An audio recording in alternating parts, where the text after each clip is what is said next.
అథ తృతీయోధ్యాయః ఇది సమాప్తః చతుర్థోధ్యాయః ఇది ప్రారంభః. ఆ ఇద్దరు కూడా తీర్థయాత్రలు చేయుచు స్వనగరములకు బయలుదేరారు. సముద్రమునందు వారావిధిగా కొంత దూరం ప్రయాణము చేసేసరికి సత్యదేవునికి మరల వారిద్దరిని పరీక్షించననే కోరిక కలిగినది. వెంటనే సన్యాసి రూపము ధరించి వారి ఎదుట నిలిచి ఈ విధంగా అడుగుతూ ఉన్నాడు. ఓ నాగినలారా, మీ పడవలో ఏమున్నది అని అడిగాడు. ధన మదాంతరైన ఆ వైశ్యులు సన్యాసిని చూచి పరిహాసిస్తూ, మా పడవలో ఏమున్నదో మీకెందుకు? మా ధనముని అపహరించాలని చూస్తున్నావా? మా పడవలో ఆకులు అలములు తప్ప మరి ఏమీ లేవు, వెళ్ళమని బదులు చెప్పారు. అంతటా సన్యాసి చిరునవ్వు నవ్వి అట్లే అగుగాక అన్నాడు. అట్లా పలికిన ఆ సన్యాసి నదీ తీరమునందే కొంత దూరంలో నిలబడి చోద్యము చూడసాగాడు. సన్యాసి అలా వెళ్ళగానే సాధు వర్తకులు కాల కృత్యములు తీర్చుకొని వచ్చి పడవలోనికి దూచి ఆశ్చర్యపోయి ధనధాన్య సంపదలన్నీ ఏమైపోయానని విలపించసాగాడు. అంతటా అల్లుడు మామను చూచి, మామయ్య ఏర్పడం వలన ప్రయోజనమేమి? సాధు గుణ్యాత్మైన సన్యాసిని పరిహాసించడం వలనే మనకి దుస్థితి సంభవించినది. సన్యాసి కోపం వలనే సర్వస్వము కోల్పోయాము కనుక ఆగిరనే శరణు వేడుకొందా, మనల్ని తప్పక కరుణిస్తాడు అన్నాడు. అంతటా అల్లుడి మాటలు ఆరగించిన సాధువు పరుగున ఆ సన్యాసి వద్దకు వెళ్లి మన సారా నమస్కరించి వినయముతో ఈ విధంగా ప్రార్థిస్తూ ఉన్నాడు. ఓ స్వామి, జ్ఞానశూన్యుడైన మిమ్మలను పరిహాసించాను, నా తప్పుని మన్నించండి, క్షమించ నాపై దయ చూపండి అని పరి విధములుగా ప్రార్థించాడు. బోరున విలపించాడు. అంతటా సన్యాసి పోయి, నా యొక్క వ్రతము చేస్తానని చెప్పి మరచిపోవుట నీకు భావ్యమా? దుష్ట బుద్ధితో ఉన్న నీకు కనువిప్పు కలిగించాలనే నేను నీకు శాపం ఇచ్చాను. నా శాపం వలనే నీకు దుస్థితి సంభవించినది, ఎప్పటికైనా తెలుసుకుంటివా అన్నాడు శ్రీ మహావిష్ణువు. అంతటా సాధువు, స్వామి పుండరీకాక్ష, లోకమంతా కూడా నీ మాయమోహన పడి కొట్టుమిట్టాడుతున్నది. బ్రహ్మాది దేవతలే నీ మాయను కనుగొనలేకున్నారు, నిన్ను తెలుసుకోలేకున్నారు.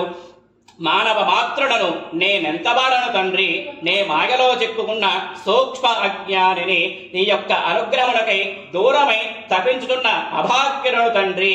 శరణన్న వారిని రక్షించు, కరుణా సముద్రుడవు, నన్ను అనుగ్రహించు, నా విత్తము నాకిప్పించమని పరివిధములుగా ప్రార్థించాడు సాధువు. సాధు యొక్క ప్రార్థన మన్నించిన స్వామి అతని కోరికను తీర్చి అక్కడికక్కడే అంతర్ధానమయ్యను. అట పిమ్మట సాధువు తన పడవ వద్దకు వచ్చి చూడగా ఇంతకు పూర్వములానే ధనరాశులతో నిండిగిండడు చూచి గమనించి సంతుష్టాతరంగుడై ఆ సత్యదేవుని దిగబట్లనే తమ కోరిక నెరవేరింది అనుకొని తమ పరివారముతో సహా స్వామిని పూజించి స్వగృహమునకు ప్రయాణం సాగించెను. కొంతసేపటికి తన సంపదను సంరక్షిస్తున్న అల్లునితో ఈ విధంగా అంటూ ఉన్నాడు. అల్లుడా, మనం మన రత్నపురమునకు చేరాము అంటూ తమ రాకను తెలుపుటకై ఒక దూతని ఇంటికి పంపాడు.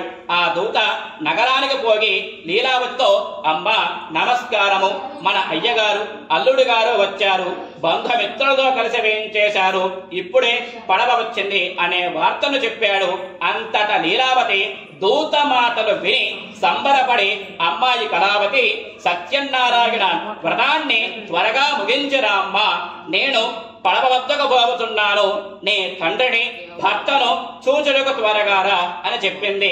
తల్లి మాటలు విన్న కళావతి భక్తి శ్రద్ధలతో వ్రతాన్నైతే ముగించింది, కానీ ప్రసాదాన్ని తీసుకోవటం మరిచిపోయినది. పరుగున తన భర్తను చూచడకపోయింది. ప్రసాదాన్ని ఆరగించినందుకు సత్యదేవుడు కోపించి ధనముని సంరక్షిస్తున్న అల్లునితో సహా పడవ నీటిలో మునిగిపోయినట్టు చేశాడు. అది చూసి ఒడ్డునున్న వారు హాహాకారాలు చేశారు. లీలావతి మరియు కళావతి మిక్కిలి దుఃఖించసాగారు.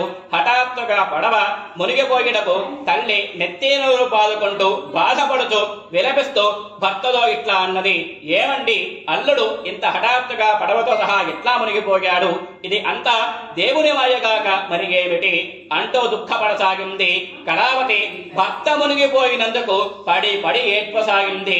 తన భర్త తన కళ్ళెదుటే మునిగిపోడు చూసిన కళావతి అతని పాదుకలను తీసుకొని వాడితో సహా సహగమనాలు చేయడానికి సిద్ధపడింది. సాధువు ఇది అంతా చూచి ఆలోచించి ఇది అంతా కూడా స్వామి వారి యొక్క మహిమే అయి ఉంటుందని ఊహించి శక్తి కొలది స్వామిని అందరితో పాటు మనస్ఫూర్తిగా వేడుకొనసాగాడు. అంతట స్వామి సాధువుని కరుణించి అదృశ్య రూపములో ఉండి అతనితో, పోగి నీ కుమార్తె భర్తను చూడాలనే తొందరలో నా యొక్క ప్రసాదాన్ని తీసుకోవడం మరిచిపోయినది. ఆమె మరలా ఇంటికి పోయి ప్రసాదాన్ని భుజించి వచ్చినతో అంతా కూడా శుభమే జరుగుతుందని చెప్పాడు. అంతటా ఆకాశవాణి పలుకుతున్న మాటలు విన్న కళావతి వెంటనే ఇంటికి వెళ్లి ప్రసాదాన్ని పుచ్చుకొని తప్పుని మన్నించమని మనసారా వేడుకొని తిరిగి సముద్రంలోకి వచ్చెను. ఆశ్చర్యముగా తన భర్త పడవపై తేలియారుండడు చూచి అందరూ కూడా తేలియాను చూచి సంతోషపడింది. అందరూ ఆనందించారు.